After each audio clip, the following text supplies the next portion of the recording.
Ito yung mga cuttings ng ating mansanas na papatubuin natin gamit yung mga sanga na ito. Kung inyong nakikita, yung mga plastic na ito naman yung grafting tape. Kumbaga binalot natin yung mga sanga kasi iniiwasan natin na madry ang cuttings habang nagpapatupo sila ng mga ugat. Ang proseso naman sa pagbalot ay ganito lang. Kukuha tayo ng cuttings ng ating mansanas. Proven and tested ko na nabubuhay yung cuttings ng mansanas. Yun nga lang, intensive care, ika nga. Babalotin natin ito ng grafting tape at sa pagbalot ganito lang. Huwag kayong mag-alala kasi kung lalabas naman yung dahon ng mga mansanas ay kayang-kaya nila butasin yung grafting tape na nilagay natin. Sitali natin. Ganito lang ka simple yung pagtali ng ating mansanas. Ganito lang. At ito naman yung ibabaon natin. Isa pang pakita ko sa inyo kung paano tayo magbalot. Ganito lang yung pinakadulo nito, lagyan ng tape. Tapos hilain yung tape pataas. Ganon. Tapos ibulo nyo lang ng paganon pa rin. Para maibalot natin sila ng maigi.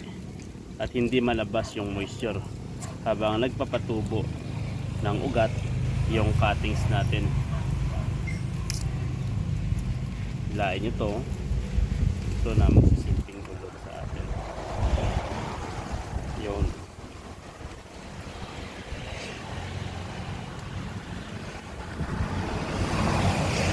Ganun lang kadali. Ito na yung mga cuttings ng mansanas. Ilagay natin dito para magkaroon siya ng moisture. Kung inyong mapapansin, naka-open yung ilalim kasi dyan yung lalabas yung mga ugat. At si babaw naman ay naka-sealed ng grafting tape.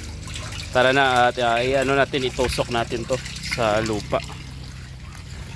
Ito lang yung paraan namin para hindi masayang yung mga cuttings ng mansanas na nandito sa amin. Napakadali lamang. Minsan binibigay ko lang ito ng free pag natubo na ang mga sanga ng mansanas na itanim natin.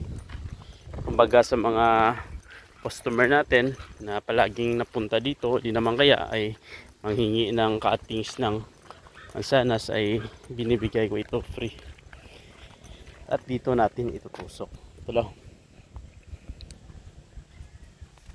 Tusok lamang natin to. Sa pagtusok naman, kailangan may may isang stick na gagamitin. Maghanap muna tayo ng stick. Dito. Hanap tayo stick.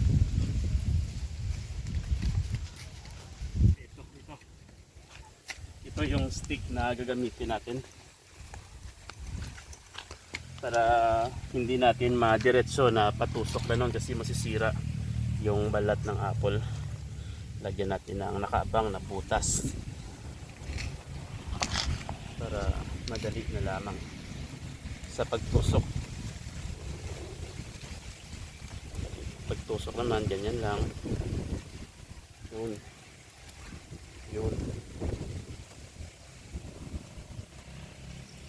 Huwag natin persahin na itusok. Smooth lang ba?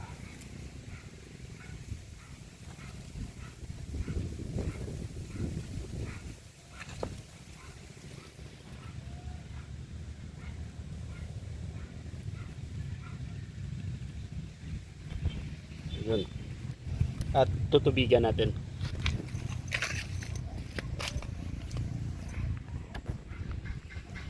Hindi palapit na sana kan cuttings ba? Tubig ba? Yan, tubig lang.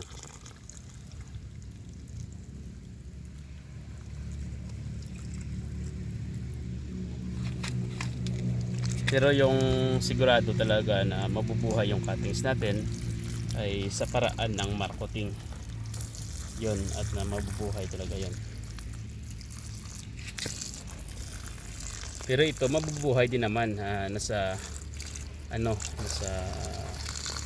siguro kung bibilangin mga sa 70% survival rate. Yung kalaban mo lang dito ay yung init. Pag natuyo yung cuttings ay doon na at hindi magde-develop yung mga ugat. At isa pang tips para hindi gaanong madry yung cuttings natin ay kukuha tayo ng mga sanga wala pang sikat ng araw, kung baga umagang umaga, kasi maraming moisture yung ating mga cuttings na naka-stack sa mga sanga. Yun lang, at i-update ko kayo mga bossing kung nabuhay nga ba, at papakita ko sa inyo ang resulta. Yun lang. Tapos